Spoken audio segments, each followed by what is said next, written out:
If you haven't watched part 1 E&M coding history, please do so before watching this video. Otherwise, this just isn't going to make that much sense.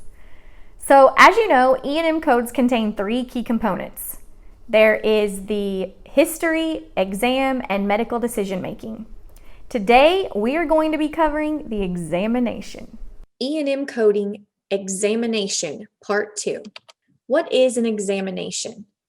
The examination is the physical study of the patient by the provider. The history that we talked about in part 1, that is the patient talking with the provider, whereas the examination that we are talking about today is the provider doing an exam. The level of examination performed depends on the number of body areas and organ systems involved in the exam. So let's go over those now. Body areas. These are general areas of the body rather than specific organ systems. So we have general appearance, head including face, neck, chest including the breasts and axilla, abdomen, genitalia, groin, and buttocks, back, and then each extremity including the upper and lower extremities. Organ systems. These are specific groups of organs that may be examined. Eyes, ears, nose, mouth, and throat, cardiovascular, respiratory, gastrointestinal, genitourinary, musculoskeletal, skin, neurologic, psychiatric, hematologic, lymphatic, and immunologic. 4 types of exam. Problem-focused, this is limited to the affected body area or organ system. Expanded problem-focused, limited exam of the affected body area or organ system and symptomatic or related organ systems. Detailed, extended exam of affected body area and other symptomatic or related organ systems.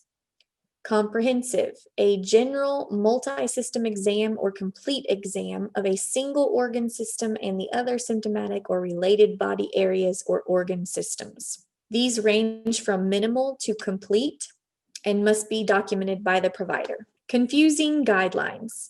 In 1995 and 1997, there were guidelines released in regards to the examination portion of E&M codes. The 1995 guidelines require documentation of 2 to 7 elements examined to support an expanded problem-focused exam. The 1997 guidelines require 6 to 11 elements examined to support an expanded problem-focused exam. So you can see how that is conflicting. As the coder, you can use whichever set of guidelines that are the most beneficial, as long as you stay consistent in using the same set of guidelines for each encounter. Determining the level. So I used charts similar to this in my last presentation, which was the E&M history part 1 video. And today we are going to go over determining the level.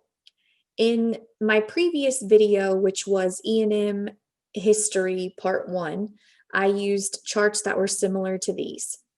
For this presentation, I have created 2 separate charts. The top one is for the 1995 guidelines, and the bottom one is for the 1997 guidelines.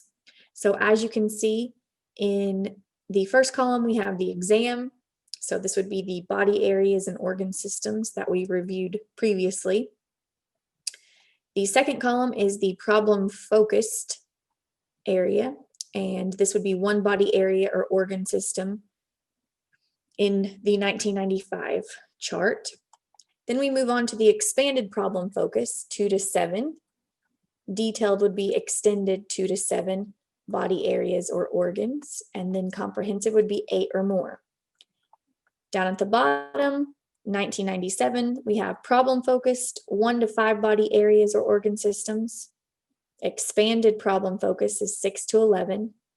Detailed, 2 areas of examination from 6 organ systems.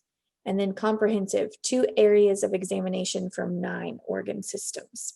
That pretty much wraps up the examination portion of E&M coding.